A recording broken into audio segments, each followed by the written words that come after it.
اچھا سر، جاتے جاتے پھر آپ سے بس یہ سوال پوچھوں گا، یہ تو انجینئر صاحب والا سوال نہیں ہے، یہ ویسے بات ہے کہ آپ حضرات کی طرف سے نا، جو ہمارے رافضی شیعہ حضرات ہیں، ان کی طرف سے ایک اعتراض ہے جو کہ عوام اہل سنت کو اہل بیت سے دین نہیں لیا گیا، اور یہ بغض کے تحت سنی محدثین نے بےمانی کے تحت باقاعدہ ایک پلاننگ کے تحت اہل بیت کو چھوڑا ہے۔ آج ہی میں ایک ویڈیو دیکھ رہا تھا، حالانکہ وہ جو مفتی صاحب تھے، وہ علامہ صاحب تھے، وہ تقریباً شیعہ کی طرف مائل تھے، جن کی ویڈیو تھی، وہ واللہ عالم ان کا نام بھی اب میرے ذہن سے نکل گیا ہے، تو انہوں نے یہ بات کہی، وہ کہتے ہیں جی سینکڑوں کے حساب سے بلکہ ہزاروں کے حساب سے ہماری جو احادیث کی کتب ہیں، ایون بخاری کا وہ کہہ رہے تھے، انہوں نے روافض سے کٹر رافضیوں سے روایات لی ہیں، کٹر رافضیوں سے۔ اور پھر اگلی بات یہ ہے کہ کیا کوئی ایسا سنی محدث ہے جس ظالم نے ائمہ اہل بیت کرام کو نعوذ باللہ کذاب کہا ہو، رجال کا کوئی علی محدث نے کہا ہو یہ نعوذ باللہ جھوٹے تھے، یا کہو جی ان کا جناب حافظے کمزور تھے، یا نعوذ باللہ کسی کی ایمان پہ شک کیا ہو، یا کسی کو یہی کہو کہ یہ رافضی تھا نعوذ باللہ، ایسا کوئی ہے کیا؟ یا یہ آپ ایسے الزام لگا دیتے ہیں؟ پہلی بات جو ہے نا کہ دیکھیں، اس زمانے میں تابعین کے زمانے میں بہت سارے لوگ تھے جو شیعہ تھے، کٹر رافضی تھے تابعین کے زمانے میں، یعنی بنی امیہ کی حکومت سنہ 40 کے بعد جب معاویہ کی حکومت آئی ہے تو شیعہ انڈر گراؤنڈ چلے گئے، شیعہ یعنی وہ قتل ہوتے تھے زیاد ابن ابی کی حکومت کے دوران اور معاویہ کی حکومت کے دوران، وہ چن چن کے مارتے تھے تو لوگ چپ جاتے تھے، تشیع کا اظہار نہیں کرتے تھے، اور بہت سارے لوگ قتل بھی ہو گئے۔ اور پھر اس طرح بنی مروان کی جب حکومت آئی ہے تو وہ لوگ تو حجاج ابن یوسف کی حکومت تھی عراق میں، تو یہ لوگ شیعوں کو مارتے تھے، تو وہاں پہ اس وقت شیعہ بہت تھے علماء میں، لیکن وہ سخت تقیہ میں تھے، یعنی اپنے بچوں کو سے بھی تقیہ کرتے تھے، اپنے اولاد سے بھی چھپاتے تھے، تو لازمی بات ہے ان کے پاس وہ بہت سارے علماء تھے، ان میں بہت سارے حفاظ تھے، ان کے پاس حدیث تھی، تو ان سے جو احادیث لی گئی ہیں تو ان میں بہت سارے رافضی ہیں، بہت سارے شیعہ ہیں، بے شمار۔ بخاری مسلم میں ذہبی صاحب کتاب تذکرۃ الحفاظ کے ابتداء میں اس میں کہتے ہیں کہ اگر ہم شیعوں کے احادیث کو چھوڑ دیں اپنی کتب میں تو ہمارے پاس سنت نہیں بچے گا، یہ نص الفاظ ہیں تذکرۃ الحفاظ کے ابتداء میں۔ ابان ابن تغلب کا ترجمہ پیش کرتے ہیں، ان کا زندگی نامہ ابان ابن تغلب شیعہ راوی، تو کہتے ہیں کہ اگر ہم شیعوں کو نکال دیں تو ہم سنت نہیں بچے گا، ہمارے پاس حدیث ہی نہیں بچے گا، تو اس میں بے شمار تھے۔ اور پھر آہستہ آہستہ تقیہ کی وجہ سے اگلے جو نسلیں آ گئی نا تو ان کو سب یہ باتیں جو ان پرانی نسلوں کو پتہ تھیں وہ آہستہ آہستہ کم ہوتی گئیں، تو پرانے جو نئی نسلیں ہیں، اور پھر اس میں حکومات کا بھی بڑا ہاتھ ہے نا، کہ لوگوں کی تربیت تو کون کرتے ہیں؟ لوگوں کی تربیت وہی کرتے ہیں جو نماز جمعہ پڑھائے، جس کے ہاتھ میں مساجد ہیں، جس کے ہاتھ میں جمعہ ہیں، جس کے اس زمانے میں قضات کا بڑا رول ہوتا تھا، قاضی جو شہر کا ہوتا تھا، قبیلے کا قاضی جو ہوتا تھا، اس کا بڑا رول ہوتا تھا، نماز وہی پڑھاتا تھا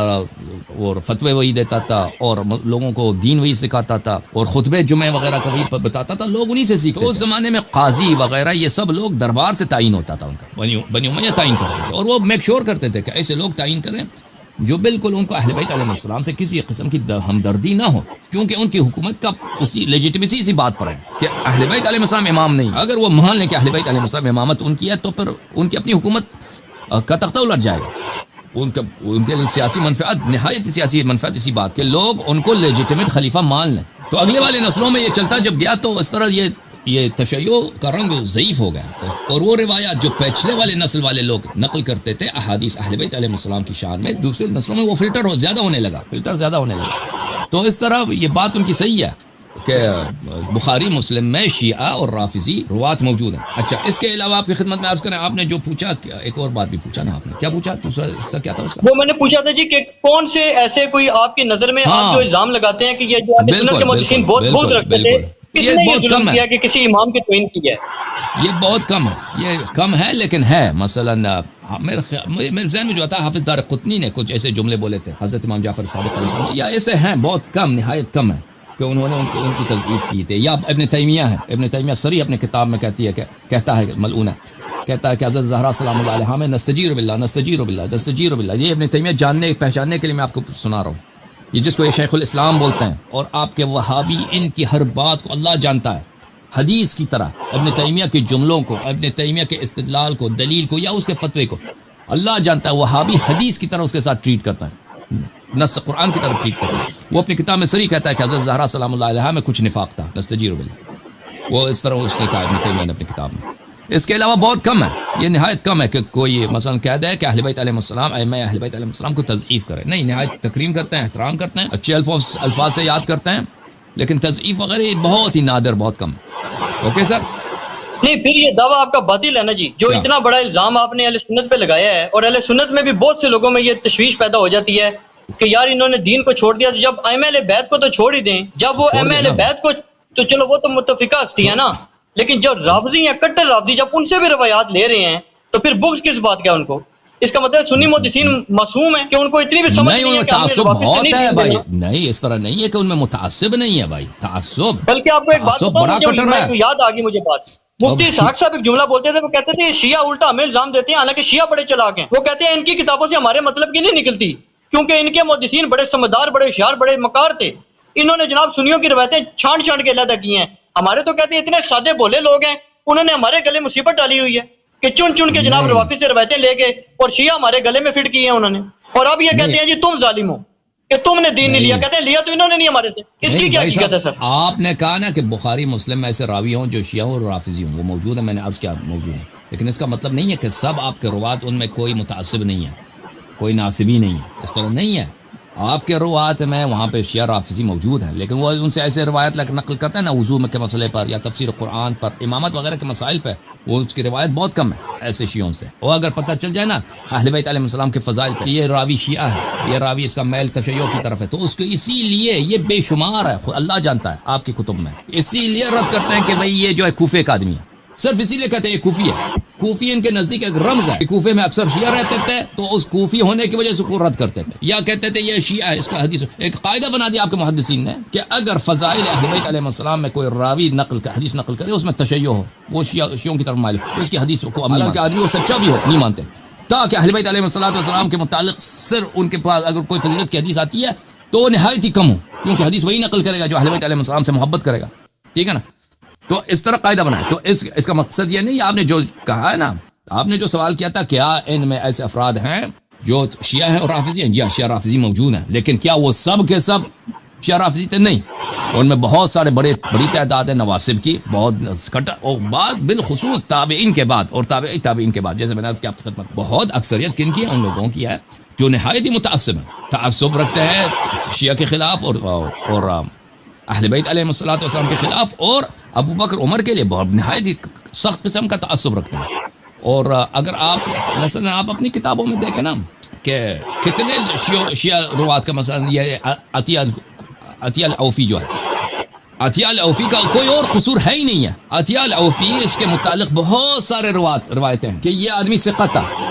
صرف یہی تھا کہ یہ آدمی شیعہ تھا، اسی لیے اس کی روایت کو ضعیف قرار دیا، اور اس کی روایت کتنی زیادہ ہے، کتاب ترمذی میں، کتاب سنن نسائی میں، اور وہ تابعین میں سے ہے۔ اس طرح کے تو بے شمار ہیں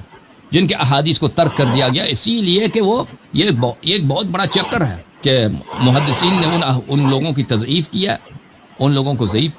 علماء جرح و تعدیل نے ان لوگوں کی تضعیف کیا جو اہل بیت علیہ السلام کے فضائل نقل کرتے تھے، جن کے دل میں اہل بیت علیہ السلام کے لیے محبت ہوتی تھی۔ یہ تو بہت بڑا چیپٹر ہے، اس کو کوئی انکار نہیں کر سکتا۔ اب یہ بات کہ ہمارے جو بھائی ہیں ان لوگوں نے اہل بیت علیہ السلام کا اتباع نہیں کیا، یہ تو واضح بات ہے کہ آپ لوگوں نے اتباع نہیں کیا اہل بیت علیہ السلام کو، ان کو اپنا پیشوا نہیں جانا ہے رسول پاک صلی اللہ علیہ وسلم کے بعد، یہ تو اظہر من الشمس ہے۔ مزید کچھ بھائی؟ سر بس فائنل بات آپ سے ایک بس ریکویسٹ ہے،